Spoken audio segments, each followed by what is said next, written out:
Kula Ivania Alistia Mutohar saking SD Negeri Satunggal Rempoa Korwil Cam Dindik Baturaden badhe ngaturaken crita kanthi judul Tragedi Sabtu Pahing. Cerita ini saya ambil dari buku Sejarah Banyumas yang ditulis oleh Bambang S. Purwoko yang berjumlah 108 halaman. Mari kita simak kisahnya.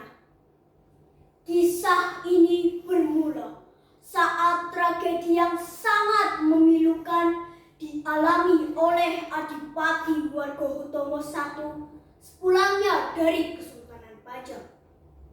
Saat itu Adipati Wargohutomo mendapatkan titah dari raja untuk mempersembahkan salah seorang putrinya untuk dijadikan garwa ampean oleh Sultan Pajang. Adipati, aku titahkan kepadamu agar kau menyerahkan salah seorang dari putrimu untuk aku jadikan sebagai istriku. Sendika dawuh Sultan, saya persembahkan anak saya, Roro Sukartijah, untuk dijadikan istri Paduka Sultan. Mendengar kabar bahwa Adipati Wirasaba mempersembahkan putrinya untuk dijodohkan dengan Sultan, Raden Bogo Jogoswaryo pun tidak bisa menerimanya. Beliau sangat marah. Beliau pun segera berangkat ke Pajang untuk menghadap Sultan Pajang. Ampun Sultan, ada yang saya hendak sampaikan kepada Sultan. Apakah gerangan yang ingin Raden sampaikan kepadaku? Ampun Paduka, sebenarnya Roro Sukartijah telah menikah dengan anak hamba Kyai Ageng Banjureka. Mereka kami jodohkan sejak Roro Sukartijah masih ada dalam kandungan. Sultan yang mendengar cerita Raden Bogo Jogoswaryo pun sangat marah. Tanpa menyelidiki kebenarannya, Sultan langsung menitahkan kepada Tumenggung untuk membunuh sang adipati.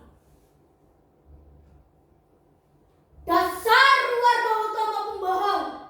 Aku tidak bisa menerima kebohongannya. Tumenggung, kejar Adipati Wargohutomo, dan jika telah kau temukan, segera bunuh dia. Mendengar perintah Sultan, sang Tumenggung pun segera menyusul sang adipati yang sudah dalam perjalanan pulang untuk melaksanakan perintah Sultan. Sepeninggal sang Tumenggung menyusul adipati, Sultan memanggil Roro Sukartijah untuk mencari tahu kebenarannya. Diajeng Roro Sukartijah, coba jelaskan, apakah benar kau telah menikah dengan Kyai Ageng Banjureka?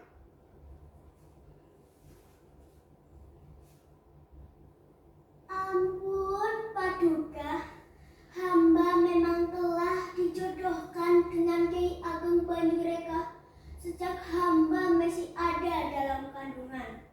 Namun setelah dewasa, hamba tidak menyukainya, sehingga pernikahan pun tidak pernah terjadi.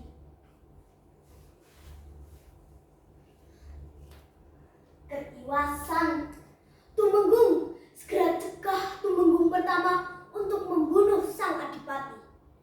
Dengan segera Tumenggung kedua menyusul Tumenggung pertama, hingga menginjak pada hari ketujuh, tepatnya hari Sabtu Pahing, sang adipati sampai di desa distrik Ambal, Kabupaten Kebumen. Di sana, sang adipati diberi jamuan istimewa. Salah satunya adalah pindang banyak. Selagi sang adipati beserta pengiringnya menikmati jamuan makan siang, tiba-tiba datanglah Tumenggung pertama yang mengemban tugasnya membunuh sang adipati. Kenapa ya perasaanku tidak enak? Seolah-olah ada sesuatu akan terjadi. Dengan sabar, sang tumenggung menunggu sampai sang adipati selesai santap siang.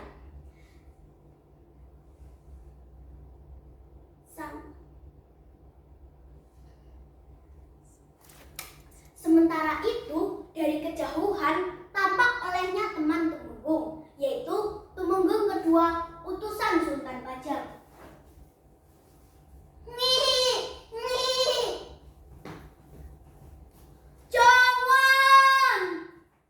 Jangan dibunuh. Ini hanya kesalahpahaman. Melihat sang tumenggung kedua melambaikan tangan sambil berteriak entah apa, tumenggung pertama mengira bahwa beliau diminta untuk segera membunuh sang adipati. Maka dengan secepat kilat, sang tumenggung menikam sang adipati. Celuk! Tolong! Tolong! Adipati, tolong! Darah bercucuran di mana-mana. Orang-orang menjerit. Tangisan menggema mengisi seluruh Balai Malang.